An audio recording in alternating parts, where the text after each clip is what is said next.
విషయం ఇంట్లో వాళ్ళకి తెలియకూడదు.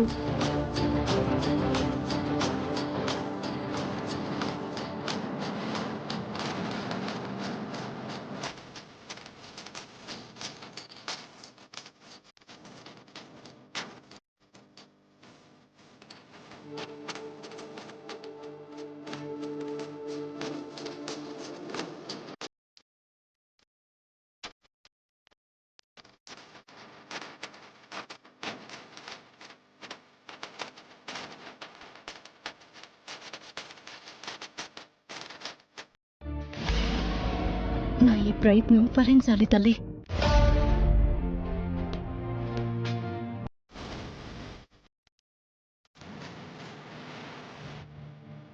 అవని అందరికీ మెసేజ్లు పంపినట్టు. అవును, మాకు ఉన్నాయి. ఎవరికి అనుమానం రాకుండా మనం ఇక్కడి నుంచి బయలుదేరుదాం. అవనమ్మ కూతుర్ని తీసుకుని వద్దాం. పదండి. పదండి పదండి. రండి. హే మాయా, ఈరోజు నీ అసలు రూపం అందరి ముందు బయటపడిపోతుంది. మరి కొన్ని గంటలు ఎదురు చూడు. ఇంకో 2 గంటల్లో పెళ్ళుంది. పెళ్లికి ఎటువంటి ఆటంకం రాకుండా సవ్యంగా జరగాలంటే ప్రసాదాన్ని తయారు చేయాలి. నేనీ పరిస్థితుల్లో ఉండగా ప్రసాదం తయారు చేయడం కుదరదు. ఏం చేద్దామండి? చేయగలిగేదానివి నువ్వే, నీ తర్వాత చేయగలిగేది అవనియే.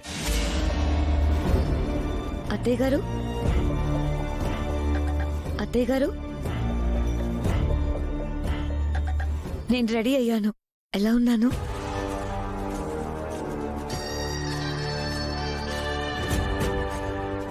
లక్షణంగా ఉన్నావమ్మా. ప్రసాదం అంటున్నావేంటమ్మా? అవని తీసుకొచ్చిన అమ్మవారి విగ్రహం మండపంలో ఉంది. ఆ విగ్రహం ముందు ప్రసాదం తయారు చేసి పెట్టాలి. దాని గురించే మాట్లాడుతున్నాను. ఈ పెళ్లి హడావిడిలో ప్రసాదాలు చేయడం అవసరమంటారా? అవసరమే మాయా. అవసరమంటారా అని అలా ఎలా అడుగుతున్నావు?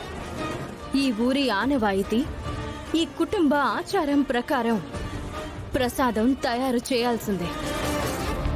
ఆ కార్యక్రమం అత్తయ్య అనుకున్నట్టు జరిగిన తర్వాతే పెళ్లి జరగాలి. అత్తయ్య, ఈ పరిస్థితుల్లో మీరు తయారు చేయలేరు కాబట్టి మీరు అనుమతిస్తే నేను తయారు చేస్తాను.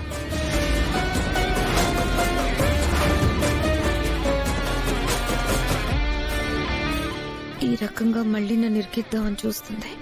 మీకు సమ్మతమేనా అత్తయ్య? మరో అవకాశం లేదు వేదా.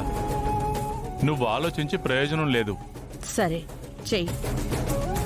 సరే అత్తయ్య, ఇప్పుడే వెళ్ళి తయారు చేస్తాను. మాయా మేడం, తినడానికి సిద్ధంగా ఉండండి.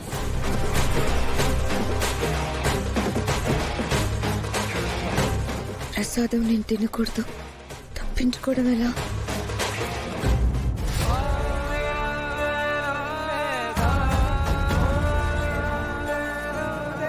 గతంలో ఎన్నో సందర్భాల్లో ఈ ప్రసాదం తయారు చేయడం జరిగింది.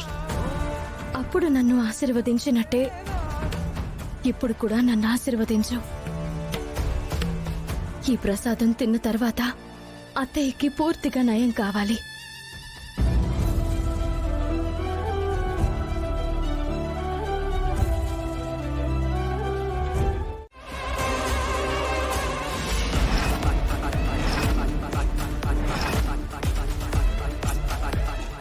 మా అత్తయ్య ఆరోగ్యం కోసం మొక్కుకున్నావా పాపం? మొత్తానికి భలే ఎస్కేప్ అయ్యావు. గ్రేట్. బట్ ఒక్క విషయం బంగారం, తప్పించుకున్నాను అని నువ్వు అనుకుంటున్నావు, కానీ అమ్మవారు అన్నీ గుర్తుపెట్టుకుంటుంది. అంతకు అంతా తిరిగిచ్చేస్తుంది. గతంలో నీ వంటి వారు ఎందరో అమ్మవారితో ఆటలాడారు, పైకి పోయారు. నీ తప్పులు, నిన్ను వెనకుండి నడిపిస్తున్న నీ మాంత్రికుడు తప్పులు అన్నీ లెక్క పెట్టుకుంటుంది. బదులుగా రెట్టింపులో ఇచ్చేస్తుంది. ఈ భూమి మీదే కనపడకుండా పోతారు. ఇప్పటికైనా మారండి. చేసిన తప్పులకు అమ్మవారి ముందు క్షమాపణ అడగండి. చిన్న చిన్న శిక్షలతో బయటపడతారు. అర్థమైందా? మా అత్తని బురుడి కొట్టించినంత సులువు కాదు అమ్మవారితో. నీ కూతురు మా ఆధీనంలో ఉందని తెలిసి కూడా ఇష్టం వచ్చినట్టు మాట్లాడుతున్నావు. పెళ్ళయ్యేంత వరకు నువ్వు ఎంత తగ్గి ఉంటే అంత మంచిది. నా బిడ్డ ప్రమాదంలో ఉంది కాబట్టే తగ్గి ఉన్నాను. అదే మీ దగ్గర లేకుండా ఉండుంటేనా ఈ పాటికి నీ గురించి బయట పడిపోవడం, మా అత్తయ్య నిన్ను బయటికి గెంటేయడం రెండూ జరిగిపోయి ఉండేవి. నీ దూకుడు తగ్గించడానికే కదా నీ కూతుర్ని అడ్డం పెట్టుకున్నాను. డబ్బున్న దానివి, స్థాయి ఉన్నదానివి, మంచి మనుషుల పెంపకంలో ఉన్నదానివి. ఇంకేం కావాలి నీకు? ఇంకా దేని గురించి మీ ప్రయత్నాలు? దేని మీద ఆధిపత్యం కోసం మీ పరుగులు? మీ లక్ష్యం ఏంటి అసలు? అది నీకు అనవసరం. జరగవలసిన సమయంలో ఆ అద్భుతం జరిగిపోతుంది. అప్పుడు నా గురించి కథలు కథలుగా చెప్పుకుంటారు. దుష్టులు అంతరించిన కథల్లోనా? నువ్వు ఏమైనా అనుకో, మీ ఆశయాలు దుర్మార్గమైనవని నాకు అర్థమవుతుంది. ప్రత్యేకంగా నా కుటుంబాన్నే ఎంచుకోవాల్సిన అవసరం ఏముంది? కారణం ఏంటి? మా ఇంటి ముక్కు పుడకనా?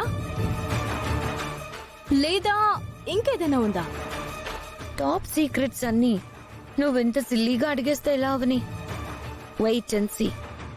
మరి కొన్ని గంటలే ఉంది, తర్వాత సినిమా బ్లాక్ బస్టర్ అవుతుంది. అట్టర్ ఫ్లాప్ అవుతుంది. శ్రీకర్ నాకు తాళి కట్టిన తర్వాత ఈ డైలాగ్ చెప్పు.